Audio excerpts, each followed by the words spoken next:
Hello all, welcome to Hustle Coder. My name is Sai Teja. I'm your instructor for Front-End Developer Interview Preparation in Telugu.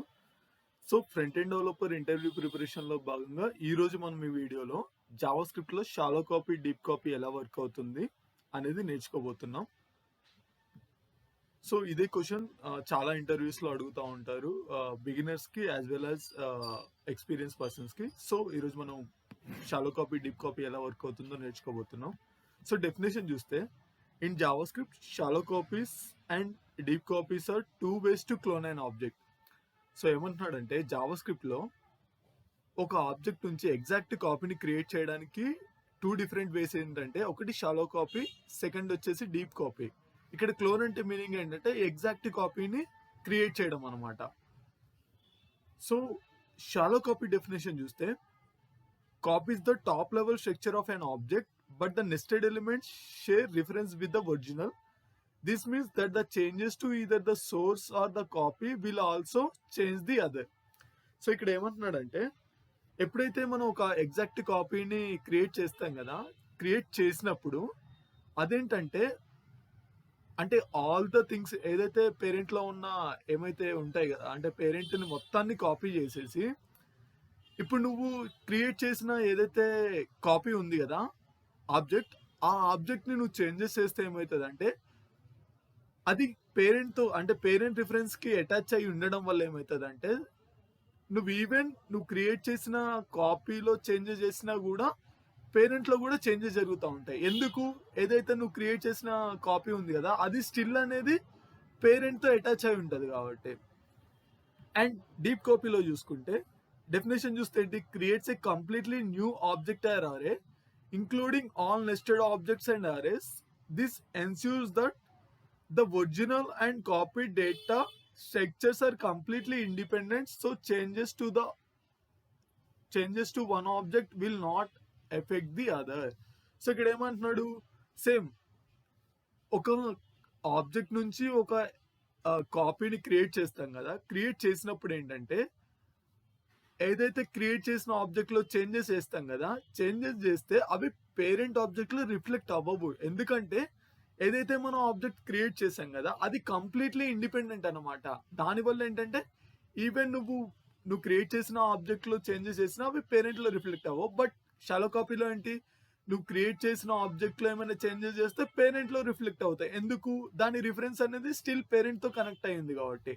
So ఇంకా అంటే క్యాజువల్గా మామూలుగా definition అంటే ఎలా చెప్పొచ్చు, shallow copy అంటే ఏంటంటే ఒక ఆబ్జెక్ట్ క్రియేట్ అవుతుంది but still connect with the parent object, అంటే parent element.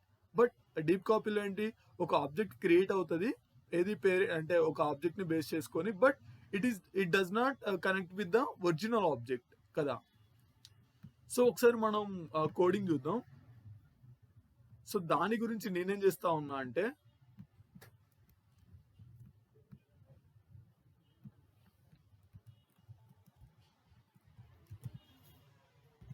Shallow copy .js అనేసి ఒక ఫైల్ క్రియేట్ చేసా. సో ఇక్కడ మీరు చూసుకుంటే constant student data equal to name తీసుకున్నా,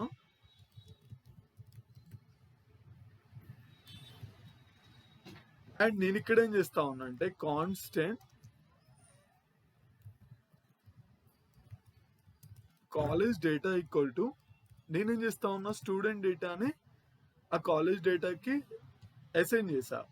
అంటే ఇక్కడేంటి, ఈ కాలేజ్ డేటా అనేది ఏంటి, క్రియేట్ ఏ న్యూ ఆబ్జెక్ట్ కదా, దేన్ని బేస్ చేసుకొని స్టూడెంట్ డేటాని బేస్ చేసుకుని, రైట్. సో ఇక్కడ మనం చూసుకుంటే నేనేం చేస్తా ఉన్నా console.log స్టూడెంట్ డేటాని చేసా. సో దానికన్నా ముందేం చేస్తా ఉన్నా అంటే ఇక్కడ చూడండి college data .name equal to నేను చేసా ప్రీవియస్గా సాయితేజ ఉంది కదా దాన్ని నేను రవితేజ చేసా, రైట్. ఇక్కడ నేను ఒకసారి దీన్ని రన్ చేస్తా, నోడ్ ఐఫాన్ షాలో కాపీ .js. ఇక్కడ మీరు చూసుకుంటే నేనేం చేసా స్టూడెంట్ డేటా అంటే ఏదైతే స్టూడెంట్ డేటా ఇనిషియల్ గా క్రియేట్ చేసుకున్న ఆబ్జెక్ట్ ఉంది కదా, దాన్ని నేను కన్సోల్ చేసా. బట్ నాకు ఇక్కడ చూస్తే నేమ్ అనేది రవితేజ వచ్చింది. బట్ మీరు ఇక్కడ చూసుకుంటే లైన్ నెంబర్ 6 లో నేనేం చేసా, కాలేజ్ డేటా డాట్ నేమ్, అంటే నేను ఏదైతే న్యూ ఆబ్జెక్ట్ క్రియేట్ చేశా కదా, ఆ ఆబ్జెక్ట్ కి అంటే ఆబ్జెక్ట్ లో నేమ్ అనే వాల్యూకి రవితేజ అంటే ఫస్ట్ ఏంటి, ఈ కాలేజ్ డేటా అనేది ఈక్వల్ టు స్టూడెంట్ డేటా ఎక్కడ లైన్ నెంబర్ 5 లో, రైట్.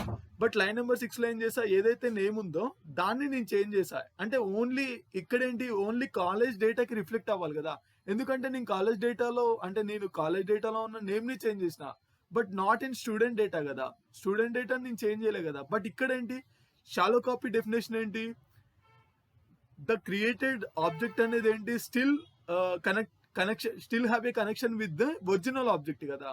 అంటే ఏంటి, క్రియేట్ చేసిన ఆబ్జెక్ట్ అనేది పేరెంట్ ఆబ్జెక్ట్ తోటి స్టిల్ కనెక్ట్ అయ్యే ఉంటది, ఎందుకంటే రిఫరెన్స్ షేర్ చేసుకుంటా ఉంది కాబట్టి. దానివల్ల ఏంటంటే ఈవెన్ నువ్వు క్రియేట్ చేసిన ఆబ్జెక్ట్ లో చేంజెస్ చేసినా కూడా అదేంటి పేరెంట్ ఆబ్జెక్ట్, అంటే ఈవెన్ పేరెంట్ నువ్వు క్రియేట్ చేసిన ఆబ్జెక్ట్ లో చేంజెస్ చేసినా ఆ చేంజెస్ అనేవి పేరెంట్ ఆబ్జెక్ట్ లో రిఫ్లెక్ట్ అవుతా ఉన్నాయి. సో ఇది షాలో కాపీ అనమాట. సో ఒకసారి డీప్ కాపీ చూసుకుందాం మనం. డీప్ కాపీ డాట్ చేస్, రైట్. సో నేను ఇక్కడ ఏం చేస్తా ఉన్నా అంటే సేమ్, అంటే ఎవ్రీథింగ్ సేమ్ ఇక్కడ. బట్ ఇక్కడ ఏం చేస్తా ఉన్నా అంటే నేను స్ప్రెడ్డింగ్ యూజ్ చేస్తా ఉన్నా, స్ప్రెడ్ ఆపరేటర్. సో ఇక్కడ నోడ్ డీప్ కాపీ కదా, డీప్ కాపీ డాట్ జేఎస్. మీరు ఇక్కడ చూసారా, నేను డీప్ కాపీ డాట్ జేఎస్ చూసినప్పుడు ఇక్కడ చూడండి స్టూడెంట్ డేటాని, అంటే ఇక్కడ చూడండి కాలేజ్ డేటాలో డాట్ నేమ్ అంటే నేమ్ ప్రాపర్టీ రవితేజగా చేంజ్ చేసా, కన్సోల్ డాట్ స్టూడెంట్ డేటా చేసా. బట్ ఇక్కడ చూస్తే స్టిల్ నాకు స్టూడెంట్ డేటా అనేది సాయితేజగానే చూపించింది, రవితేజగా చూపించలేదు. బట్ ప్రీవియస్ గా షాలో కాపీలో చూసుకుంటే ఏంటి, నేను కాలేజ్ డేటాని చేంజ్ చేస్తే అది స్టూడెంట్ డేటాకి రిఫ్లెక్ట్ అయింది. బట్ డీప్ కాపీలో ఏంటి, నేను కాలేజ్ డేటాని చేంజ్ చేసినా కూడా స్టూడెంట్ డేటాకి రిఫ్లెక్ట్ అవ్వలేదు. అదే కదా మీనింగ్ లో ఉంది.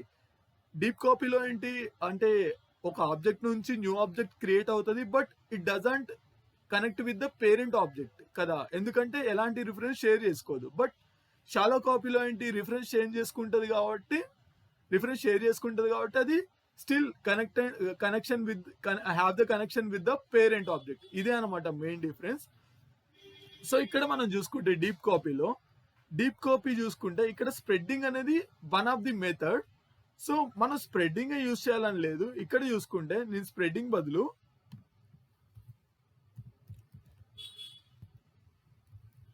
ఆబ్జెక్ట్ డాట్ అసైన్ అనే ఒక ప్రాపర్టీ ఉంటుంది మనకి, దాంట్లో నేను స్టూడెంట్ డేటా రైట్ సేవ్ చేశాను. మళ్ళీ ఒకసారి నేను రన్ చేస్తా ఉన్నా, node deep copy dot JS. చూసారా స్టిల్ నేమ్ అనేది సాయితేజగా ఉంది. అంటే ఏంటి, ఇక్కడ మనం ఒక డీప్ కాపీని అచీవ్ చేయాలంటే ఫస్ట్ థింగ్ ఏంటి, స్ప్రెడింగ్ అయినా యూజ్ చేయొచ్చు, లేకపోతే ఆబ్జెక్ట్ డాట్ అసైన్ మెథడ్ అయినా యూజ్ చేయొచ్చు. సో ఇక్కడ మీరు చూసుకుంటే ఇక్కడ వరకు ఫైన్, రైట్. ఇక్కడ నేనేం చేస్తా ఉన్నా అంటే మార్క్స్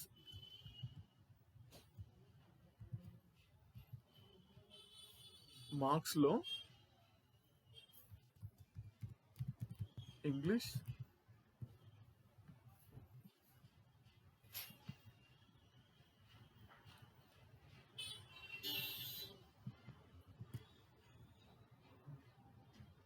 ఎయిటీ అండ్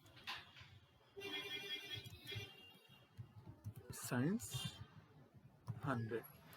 సో ఇక్కడ ఏం చేశాను, నేను ఇంగ్లీష్ 80 ఇచ్చా, సైన్స్ అనేది 100 ఇచ్చా. మార్క్స్ అనే ఒక అంటే ఏమంటారు ఇంకొక కీ క్రియేట్ చేసుకుని ఆ కీకి ఒక ఆబ్జెక్ట్ అనే వాల్యూని అసైన్ చేసుకుని ఆ ఆబ్జెక్ట్ అనే వాల్యూలో మళ్ళీ 2 కీస్ ఉన్నాయి, ఇంగ్లీష్ సైన్స్ అనే.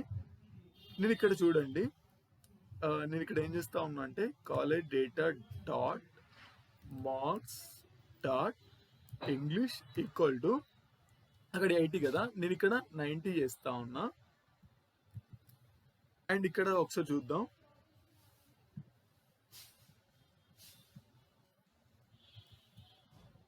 రన్ చేస్తా ఉన్నా నోడ్. మీరు ఇక్కడ చూస్తే నేమ్ అనేది Sai Teja, fine. But marks లోకి వచ్చేసేవరకల్లా ఇంగ్లీష్ 90. సో ఇంగ్లీష్ 80 నుంచి ఇంగ్లీష్ 90 చేంజ్ అయింది కదా. సో ఇక్కడ చూస్తే ఇప్పుడు నేను object dot SN method use చేసినప్పుడు ఇక్కడ ఏంటి, ఓన్లీ టాప్ లెవెల్లో ఏదైతే ఉంది కదా, ఆ టాప్ లెవెల్లో ఉన్న ఏమంటారు కీ వాల్యూస్ మాత్రమే చేంజ్ అవ్వవు. బట్ నెస్టెడ్ ఏదైతే వాల్యూస్ ఉన్నాయి కదా, నెస్టెడ్ వాల్యూస్ అనేవి చేంజెస్ అవుతా ఉంటాయి. సో ఇవనేది పేరెంట్ ఆబ్జెక్ట్ లో కూడా రిఫరెన్స్ అవుతా ఉంటది. ఏది ఇన్ కేస్ మనం object dot SN method use చేసిన స్ప్రెడ్డింగ్ యూజ్ చేద్దాం.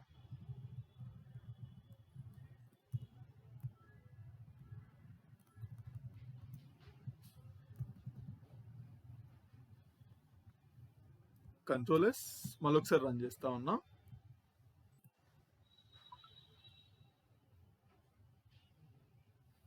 చూసారా marks English 90. So spreading use చేసిన ఆబ్జెక్ట్ డాట్ ఎస్ఎన్ యూజ్ చేసిన డ్రాబ్యాక్ ఏంటంటే ఓన్లీ టాప్ లెవెల్ ఎలిమెంట్స్ మాత్రమే టాప్ లెవెల్ ఎలిమెంట్స్ లో చేంజెస్ మాత్రమే పేరెంట్ లో రిఫ్లెక్ట్ అవ్వవు. బట్ నెస్టెడ్ ఎలిమెంట్స్ ఉంటాయి కదా, వాటి చేంజెస్ అనేవి పేరెంట్ లో రిఫ్లెక్ట్ అవుతా ఉంటాయి అనమాట. సో దీని గురించి ఏంటంటే, అంటే ఇలా ఈవెన్ మనం నెస్టెడ్ ఎలిమెంట్ లో చేంజెస్ చేసినా కూడా అవి పేరెంట్ లో రిఫ్లెక్ట్ అవ్వకూడదు అంటే ఏంటంటే మనకి ఇంకొక మెథడ్ ఉంది. అదేంటంటే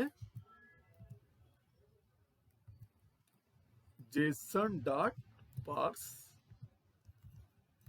JSON dot stringify student data. ఒకసారి రన్ చేసి చూద్దాం. యా, ఇక్కడ చూసారా, name Sai Teja, English 80, science 100. Even నేను అంటే నెస్టెడ్ ఆబ్జెక్ట్ అంటే నెస్టెడ్ ఎలిమెంట్ లో చేంజెస్ చేసినా కూడా అవి పేరెంట్ లో రిఫ్లెక్ట్ అవ్వట్లేదు. చూసారా. సో ఫస్ట్ మనం తీసుకున్న spread operator object dot assign methods ఏంటి, ఓన్లీ టాప్ లెవెల్లోనే వర్క్ అవ్వేవి, నెస్టెడ్ లెవెల్లో వర్క్ అవ్వకపోయేది. బట్ మీరు ఇక్కడ JSON dot parse JSON dot stringify చూసుకుంటే ఈవెన్ నెస్టెడ్ లెవెల్లో కూడా వర్క్ అవుతుంది అనమాట. సో ఇది షాలో కాపీకి డీప్ కాపీకి ఉన్న డిఫరెన్స్. మనం ఒకసారి ఓవర్ వ్యూ చూసుకుంటే ఏంటి, జావా స్క్రిప్ట్ లో ఒక ఆబ్జెక్ట్ నుంచి ఎగ్జాక్ట్ కాపీని క్రియేట్ చేయాలంటే మనకి 2 వేస్ ఉంటాయి. ఒకటి షాలో కాపీ, 2 డీప్ కాపీ.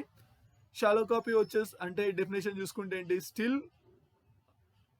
అంటే ఒక ఆబ్జెక్ట్ ని బేస్ చేసుకొని ఒక కాపీని క్రియేట్ చేసినప్పుడు ఆ క్రియేట్ చేసిన ఆబ్జెక్ట్ అనేది స్టిల్ పేరెంట్ ఆబ్జెక్ట్ తో కనెక్ట్ అయి ఉంటే దాన్ని షాలో కాపీ అంటారు. ఇక్కడ ఏంటంటే ఈ క్రియేట్ చేసిన ఆబ్జెక్ట్ పేరెంట్ ఆబ్జెక్ట్ తోటి రిఫరెన్స్ షేర్ చేసుకుంటా ఉంటది. బట్ డీప్ కాపీలో ఏంటంటే ఎప్పుడైతే మనం ఒక ఆబ్జెక్ట్ ని బేస్ చేసుకొని ఇంకొక ఆబ్జెక్ట్ క్రియేట్ చేస్తాం కదా, అది పేరెంట్ ఆబ్జెక్ట్ తోటి కనెక్షన్ ఉండదు, అది ఇండిపెండెంట్ గా ఉంటది. ఈవెన్ మనం ఏమంటారు ఏమైనా చేంజెస్ చేసినా కూడా క్రియేట్ చేసిన ఆబ్జెక్ట్ లో అవి పేరెంట్ లో రిఫ్లెక్ట్ అవ్వవు. అలా డీప్ కాపీని మనం అచీవ్ చేయాలంటే మనకి జావా స్క్రిప్ట్ లో ఉన్న మెథడ్స్ ఏంటంటే, ఒకటి స్ప్రెడ్డింగ్ అండ్ ఇంకోటి వచ్చేసేంటి object dot SN method. So spreading object dot SN method use చేసిందంటే ఓన్లీ టాప్ లెవెల్ ఆబ్జెక్ట్ లో కీస్ మాత్రం అంటే ఏదైతే ఎలిమెంట్స్ ఉన్నాయి కదా అవి మాత్రమే పేరెంట్ లో రిఫ్లెక్ట్ అవ్వవు, మిగతా అన్ని చేంజెస్ అవుతా ఉంటాయి. బట్ ఎప్పుడైతే అంటే ఈవెన్ అంటే మనం ఏంటి ఈవెన్ మనం నెస్టెడ్ లో చేంజ్ చేసినప్పుడు ఏంటి, మనం object dot SN and spreading operator use చేస్తే అవి ఆ చేంజెస్ అనేవి అంటే మనం క్రియేట్ చేసిన ఆబ్జెక్ట్ లో చేంజ్ చేస్తే పేరెంట్ లో కూడా రిఫ్లెక్ట్ అవుతాయి. సో వీటిని కూడా ఓవర్కమ్ చేయడానికి మనకున్న ఇంకొక మెథడ్ ఏంటి, JSON dot parse JSON dot stringify. ఈ మెథడ్ యూజ్ చేసినప్పుడు ఏంటి, ఎప్పుడైతే మనం ఈవెన్ నెస్టెడ్ ఆబ్జెక్ట్ లో చేంజెస్ చేసినా నెస్టెడ్ ఎలిమెంట్ లో చేంజెస్ చేసినా అవి పేరెంట్ లో రిఫ్లెక్ట్ అవ్వవు. సో ఇది overview of the shallow copy and deep copy. So hope మీ అందరికీ నా వీడియో అర్థమైంది అనుకుంటున్నాను. మీరు నన్ను ఇంకా ఎంకరేజ్ చేయాలనుకుంటే నా ఛానల్ని సబ్స్క్రైబ్ చేయండి. అండ్ ఎవరైనా ఇంటర్వ్యూకి ప్రిపేర్ అయ్యే వాళ్ళు ఉన్నా, ఫ్రెషర్స్ ఉన్నా నా వీడియోని రికమెండ్ చేయండి. ఎక్స్పీరియన్స్ పర్సన్స్కి కూడా రికమెండ్ చేయండి. సో మీరు కూడా నా ఛానల్ని సబ్స్క్రైబ్ చేయకపోతే ఒకసారి ఛానల్ని సబ్స్క్రైబ్ చేసుకోండి. Thank you all.